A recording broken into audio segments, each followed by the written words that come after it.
By John Campbell, BBC News and Economics. The Prime Minister singled out the talking point favoured by some of more the hardline Brexit supporters in her party. "We won't introduce a hard border. If the EU forces Ireland to do it, that's down to them. That attitude is not good enough," scolded Theresa May.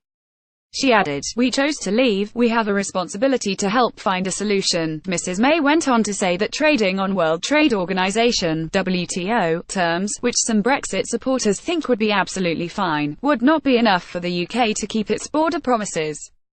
She said, "This would mean customs and regulatory checks at the border that would damage the integrated supply chains that our industries depend on and be inconsistent with the commitments that both we and the EU have made in respect of Northern Ireland." Media playback is unsupported on Your Device. Media caption full speech where PM said, "We chose to leave. We have a responsibility to help find a solution.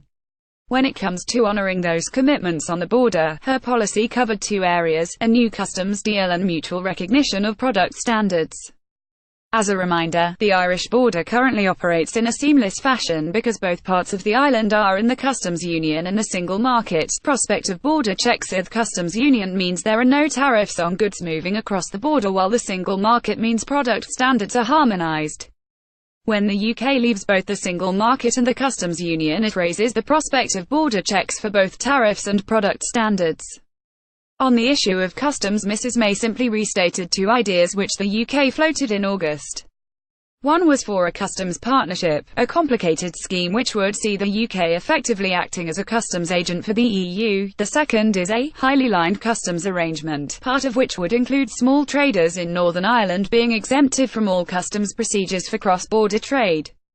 Image caption Leo Varadkar said he was concerned Mrs May did not recognise the implications of leaving. The problem is that when these schemes were first proposed they met with a sceptical response in Brussels.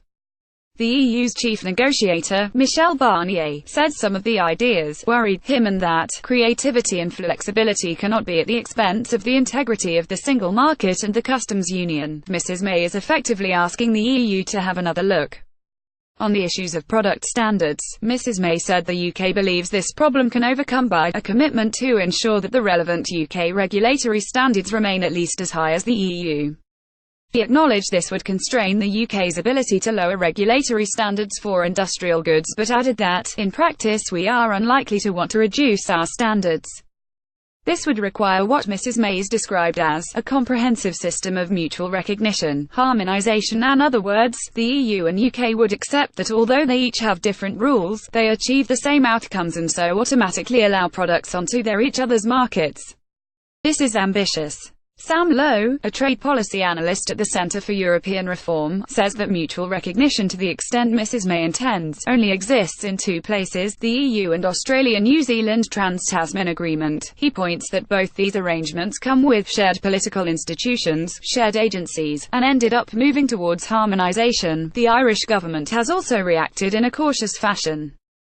Taoiseach, Irish Prime Minister, Leo Varadkar said on Friday that he remained concerned Mrs May did not recognise the implications of leaving the customs union and single market. "I have listened to the Prime Minister's speech, and the government will study it closely," he said.